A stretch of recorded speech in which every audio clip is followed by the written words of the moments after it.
আলাইকুম ভিউয়ার্স, আশা করি সকলেই ভালো আছেন। আপনারা দেখছেন শেখ অরিজিনাল ইউটিউব চ্যানেল, আর আপনাদের সাথে আছে আমি শেখ মোহাম্মদ আশিক। শেখ অরিজিনাল মানে হলো নতুন কিছু শেখা, আর আমি শেখ মোহাম্মদ আশিক প্রতিদিনই আপনাদের জন্য নতুন নতুন কিছু ভিডিও টিউটোরিয়াল নিয়ে হাজির হয়ে যাই। ঠিক তেমনি ভাবে আজকেও চলে এসেছি নতুন একটি ভিডিও টিউটোরিয়াল নিয়ে। ভিডিওটি শুরু করার আগে একটি কথা না বললেই নয়, যারা এখন আমার চ্যানেলটি সাবস্ক্রাইব করেননি তারা অবশ্যই চ্যানেলটি সাবস্ক্রাইব করে নেবেন এবং পাশে থাকা বেল আইকনটিতে ক্লিক করে অল করে দেবেন। তাহলে খুব সহজেই নেক্সট আপডেট ভিডিওগুলো নোটিফিকেশনের মাধ্যমে পেয়ে যাবেন। আর যারা অলরেডি সাবস্ক্রাইব করে ফেলেছেন তাদেরকে অসংখ্য ধন্যবাদ জানাচ্ছি। আপনারা আমার পাশে থাকবেন এবং আমাকে সাপোর্ট করবেন। তো চলুন ভিউয়ার্স, আজকের কাজটি শুরু করা যাক। গতকাল অর্থাৎ 9 আগস্ট থেকে শুরু হয়েছে একাদশ শ্রেণীর ভর্তির আবেদন। বর্তমান পরিস্থিতিতে ঘরের বাইরে যাওয়াটা খুবই ঝুঁকিপূর্ণ।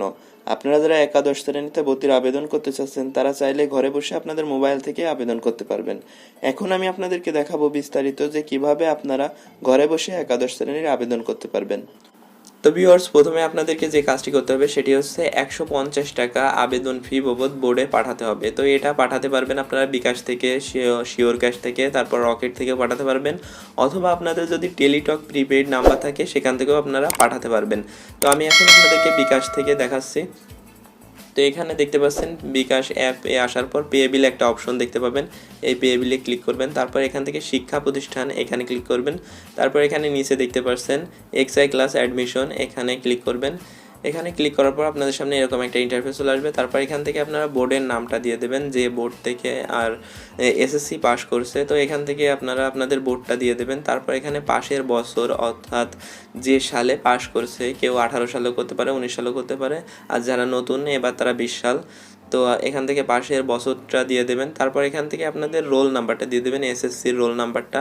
তারপরে এখান থেকে আপনাদের মোবাইল নাম্বারটা দিয়ে দেবেন। মোবাইল নাম্বারটা দিয়ে পে বিল করতে এগিয়ে যান, এই অপশনটাতে ক্লিক করবেন। এই অপশনটাতে ক্লিক করার পর আপনাদের বিকাশ অ্যাকাউন্টের পিন নাম্বার চাইবে, সেখান থেকে আপনারা পিন দিয়ে টাকাটা খুব সুন্দরভাবে সহজেই পাঠাতে পারবেন। তারপর টাকা পাঠানো হয়ে গেলে আপনাদের ফোনে একটা কনফার্মেশন এসএমএস আসবে। তারপর আপনাদেরকে অনলাইন থেকে আবেদন করতে হবে। এখন আমি আপনাদেরকে দেখাবো অনলাইন থেকে আপনারা কিভাবে আবেদন করবেন। অনলাইনে আবেদন করার জন্য প্রথমে আপনি আপনার ফোন থেকে গুগল ক্রোমি ব্রাউজারে চলে যাবেন। তারপর এখানে সার্চ বক্সে এসে লিখবেন এক্সআই ক্লাস অ্যাডমিশন। তারপর এখানে প্রথমে যে ওয়েবসাইটটা দেখতে পাচ্ছেন এখানে ক্লিক করবেন। তারপরে দেখতে পাচ্ছেন এরকম একটা ইন্টারফেস আপনাদের সামনে চলে আসবে, একটু জুম করে নেবেন। অ্যাপ্লাই নাও বলে একটা অপশন দেখতে পাচ্ছেন, এখানে ক্লিক করবেন। এখানে ক্লিক করার পর আপনাদের সামনে এরকম একটা ইন্টারফেস চলে আসবে। তারপর একটু জুম করলে দেখতে পাবেন যে প্রথমে একটা বক্স দেখাচ্ছে রোল নং। তো এখানে আপনাদের এসএসসির রোল নং দিতে হবে। এই তথ্যগুলো খুব সুন্দরভাবে দেবেন যেন ভুল না হয়। তারপরে এখানে রোলটা দেওয়ার পরে দেখতে পাচ্ছেন এখানে বোর্ড ডান সাইডে একটা বক্স, এখানে আপনাদের এসএসসির বোর্ডটা সিলেক্ট করে দেবেন। তারপরে এখান থেকে যে সালে পাস করছেন সেই সালটা দেওয়ার পরে এখানে রেজিস্ট্রেশন নাম্বারটা দিয়ে দেবেন। তারপরে দেখতে পাচ্ছেন যে আমি রেজিস্ট্রেশন নাম্বারটা দিয়ে দিচ্ছি।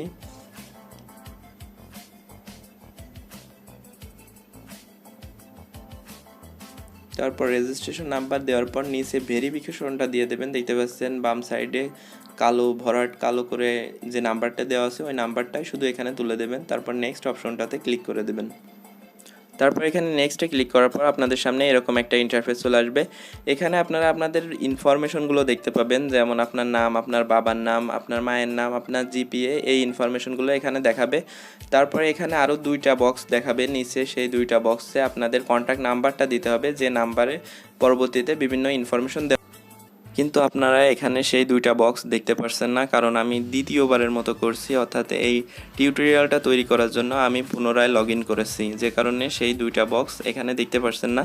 তো আপনারা দেখলেই বুঝতে পারবেন এবং আপনারা করতে পারবেন। তারপর কন্ট্যাক্ট নাম্বার দেওয়ার পরে আপনাদের সামনে নেক্সট একটা অপশন দেখতে পাবেন ডান সাইডে, এই নেক্সট অপশনটাতে ক্লিক করবেন। ক্লিক করার পর এখান থেকে আপনাদেরকে কলেজ যুক্ত করতে হবে, অর্থাৎ আপনারা যে কলেজে ভর্তি হতে চাচ্ছেন বা যে কলেজে আবেদন করতে চাচ্ছেন সেই কলেজগুলো এখান থেকে সিরিয়াল অনুযায়ী আপনারা যুক্ত করতে পারবেন। এখানে আপনারা দেখতে পাচ্ছেন যে আমি প্রথমবার আবেদনের সময় 6টা কলেজ যুক্ত করেছি, অর্থাৎ 6টা কলেজে আবেদন করেছি। এখন আপনাদের দেখানোর সুবিধার্থে আরও একটা কলেজে আবেদন করে দেখাবো। তো এখান থেকে চয়েস বোর্ড, সিলেক্ট বোর্ড, এখান থেকে জেনারেল অথবা মাদ্রাসা আপনি যেটাই ভর্তি হতে চাচ্ছেন আর কি সেটা দেবেন। তারপর এখান থেকে আপনার ডিস্ট্রিক্টটা সিলেক্ট করে দেবেন, অর্থাৎ এইগুলো কলেজের ঠিকানাটা, যে কলেজে ভর্তি হতে চাচ্ছেন সেই কলেজটা যে ডিস্ট্রিক্টে সেই ডিস্ট্রিক্টটা সিলেক্ট করবেন। তো আমি যশোর দিলাম। তারপর এখান থেকে থানা থানাটাও সিলেক্ট করতে হবে। আমি আরও একবার বলছি যে এটা আপনার ঠিকানা নয়, এটা যে কলেজে ভর্তি হতে চাচ্ছেন সেই কলেজের ঠিকানাগুলো এখানে দিতে হবে। তারপর এখানে সিলেক্ট কলেজ, এখান থেকে যে কলেজে আপনি আবেদন করতে চাচ্ছেন সেই কলেজটা এখান থেকে সিলেক্ট করে দেবেন। তো আমি এখান থেকে একটা কলেজ সিলেক্ট করে দেবো, ক্যান্টনমেন্ট কলেজ যশোর, এটা সিলেক্ট করে দিচ্ছি। তারপর এখানে নিচে দেখতে পাচ্ছেন যে শিফট ডে, তারপর এখান থেকে ভার্সন বাংলা অথবা ইংলিশ বাংলা, তারপর এখান থেকে গ্রুপ হিউম্যানিটিজ, তারপর এখান থেকে অ্যাড এ কলেজ, এই অপশনটাতে ক্লিক করলে এই কলেজটা এখানে দেখতে পাচ্ছেন যুক্ত হয়ে গেছে। তো এইভাবে আপনারা আপনাদের আবেদন ঘরে বসে করে নিতে পারবেন কোনো অসুবিধা ছাড়াই। তারপরে এখান থেকে যে কাজটি করতে হবে সেটি এখন আপনাদেরকে দেখাবো। এখানে ডান সাইডে দেখতে পাচ্ছেন নেক্সট, এই নেক্সট অপশনটাতে ক্লিক করবেন এখন। তারপর নেক্সটে ক্লিক করার পর এখানে আপনার আবেদনটি আরও একবার আপনার সামনে দেখানো হবে। যদি আপনি কনফার্মেশন করতে চান তাহলে এখানে সাবমিট করে দেবেন। সাবমিট করে দিলেই আপনার আবেদনটা কনফার্ম হয়ে যাবে এবং আপনার মোবাইলে একটি মেসেজ চলে আসবে যে আপনার আবেদন সম্পূর্ণ হয়েছে।